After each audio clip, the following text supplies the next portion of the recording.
Hello everybody and welcome to this video. So I'm going to talk to you about 2017 grade boundaries for GCSE English language. If you're a student, I don't think you should worry about grade boundaries. I think there's never a time in the exam where you're going to be attempting a question and thinking, right, I've got the marks I need for that grade, so I'll stop now. I think you always just need to do your absolute best. But what I do want to talk about is grade boundaries for the benefit of teachers who are stressing out at the moment because they've got to, of course, give predicted grades for students and grades on reports and that kind of thing. So Ofqual released a blog a couple of days ago which said some really interesting things, and I'm not going to show any of the documents on the screen, but I will link all of the relevant documents that I refer to in the description, because I'm sure some of you will want to go and have a read through. But basically, in the recent blog from a day or two ago, the Ofqual Ofqual said that the percentage of people who get a low grade 1 will be the same as the percentage of people who in 2016 got a low grade G. The low grade 4 will be the same as the amount of people who got a low C grade last year, and the low grade 7 will be the same as the people who got a low A grade. So this is really interesting because schools are under a lot of pressure to get a 5 or above for students who traditionally we might have wanted to get a C or above. And there's a lot of confusion here because teachers are reacting and saying, well, if you're telling us that a 4 is a C grade, perhaps you need to let the government know that because we're under all of this pressure to get 5s and above. So let me just say a couple of things that are really interesting here. What we have to be aware of is Ofqual's use of the word low. So a low grade 4 is equivalent to a low C grade. But there's a problem here, you see. When we used to have A, B, C, D, E, F, G grades, between a C grade and an A grade, there was one grade. That was a grade B, okay?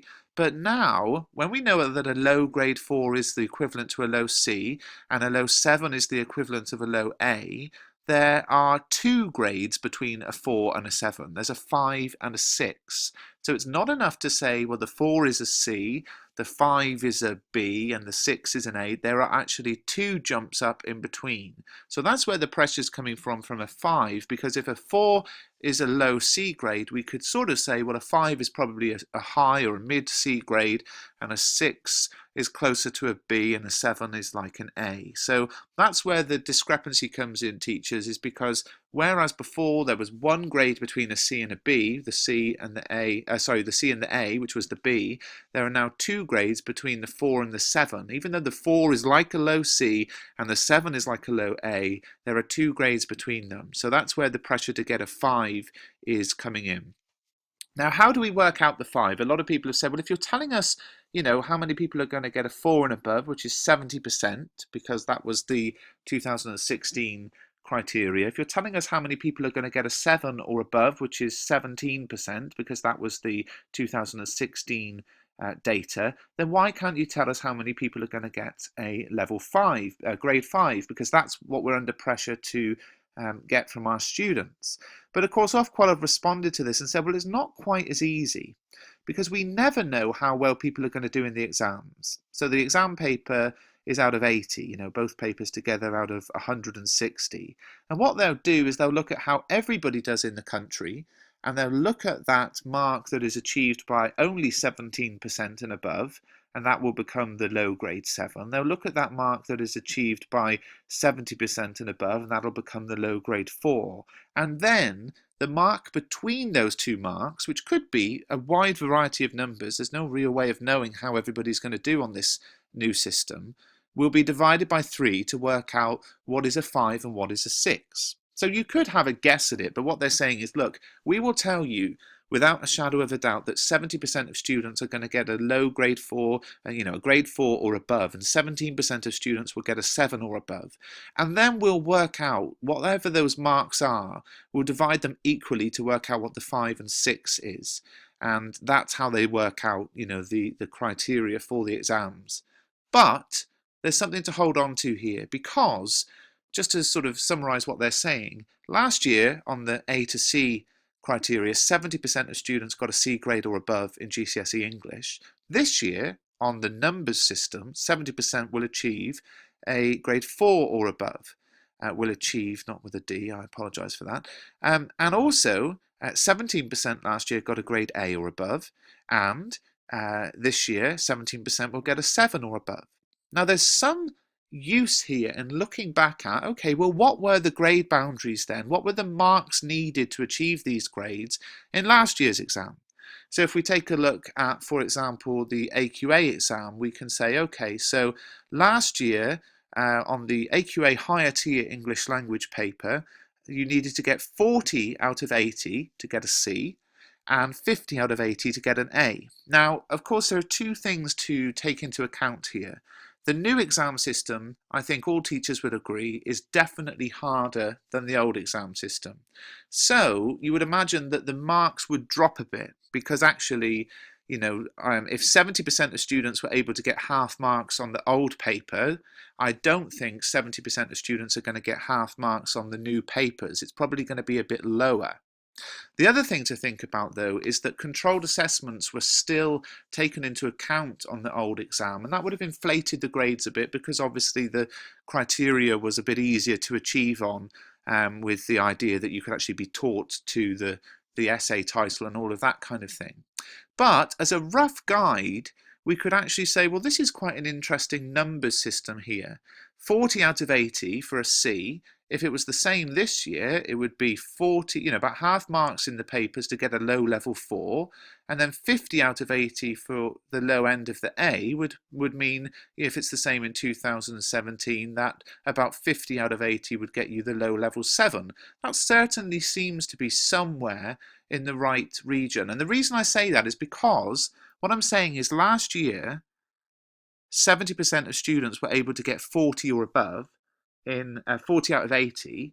Well, we should assume that it will be broadly similar this time. It might be a bit lower, so you could maybe knock 5 marks off for the complexity of the paper, but it's going to be somewhere in the same region. One of the other interesting things that we can say is that Ofqual also said, and that's in this document linked here on the screen, that the top 20% of those who achieve a grade 7 or above are going to get a grade 9. Well, they've told us now that 17% of students will get a grade 7 or above. And of course, 20% of that is 3.5% or 3.4%, who we can therefore say are going to get a grade 9. And if there are 700,000 people sitting the exam, like there were last year, then we can say, well, around 12,000 will get a grade 7, and out of that 12,000, about 2,400 are going to get the grade 9. What we cannot say is what is that grade 9 boundary? Because what we're basically saying is the top 3.4% of the country, whatever marks they get, those are going to be the grade 9s. So it could be that out of 80 across, you know, out of 160 across the two papers, you need to get 150, if that's what the top 3.5% get. But it could be 140. There's no kind of way of knowing just what that top end is going to achieve, but we do know that around 3.5% of students are likely to get the grade 9. That's what Ofqual have said. They've said 17% are going to get a grade 7 or above, which is the grade 7. A low grade 7 is like a low A grade. So that's basically pretty much the same, exactly the same as it was last year. And then they've also said of that 17%, 20% of them are going to get a grade 9. They said that in a different document, the one I've linked on the screen. So basically what we're talking about is the top couple of thousand people in the country getting a grade 9. And I think that's a very sort of tough challenge. So if 17% achieved an A or above in 2016, 17% will achieve a 7 or above in 2017. If 70% achieved a C or above in 2016, 70% will achieve a 4 or above in 2017. What can we say then about predicted marks? If in 2016, 40 out of 80 was a C and 50 out of 80 was an A, could we say that we would think the same for the new exam, that 40 out of 80 is going to be a low 7, sorry, a low 4, and that 50 out of 80 is going to be a low 7? It seems that it will be somewhere around there. Now, this is the thing. Last year, people couldn't believe that 50 out of 80 was an A. I mean, it seems so easy to achieve 50 out of 80, doesn't it? But it really, really isn't. A lot of it is to do with the fact that the mark scheme is divided into 4 bands. And if you're going to get a band 4, often in the reading section, it uses the word perceptive. And perceptive is about, wow, that's amazing. So it's not actually easy to get these really high marks. But my guess is that the actual boundaries for next year, or 2017 this year, will be somewhere around where they were last year. Even though the exam is going to be harder, even though controlled assessments have gone, so that won't inflate the grade and therefore make the exam marks harder, I think that you're going to need something like 40 out of 80 for a grade 4 and 50 out of 80 for a grade 7. I still think what you're going to need for that grade 9 is completely impossible to tell. But, of course, as they've said, they're going to divide things numerically to work out the 5 and 6. So if a 40 is going to be a 4 and a 50 is going to be a 7, then it's going to be something like 43 or 44 would be a 5, and 46 or 47 would be a 6, to make it up to 50 for the grade 7.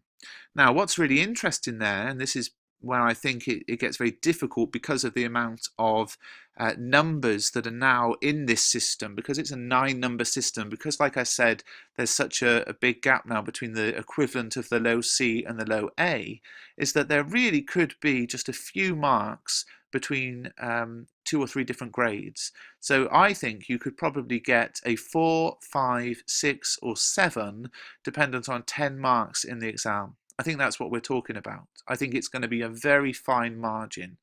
And of course, that makes a real challenge for everybody, because a couple of marks here or there will totally change your grade if these predictions are correct.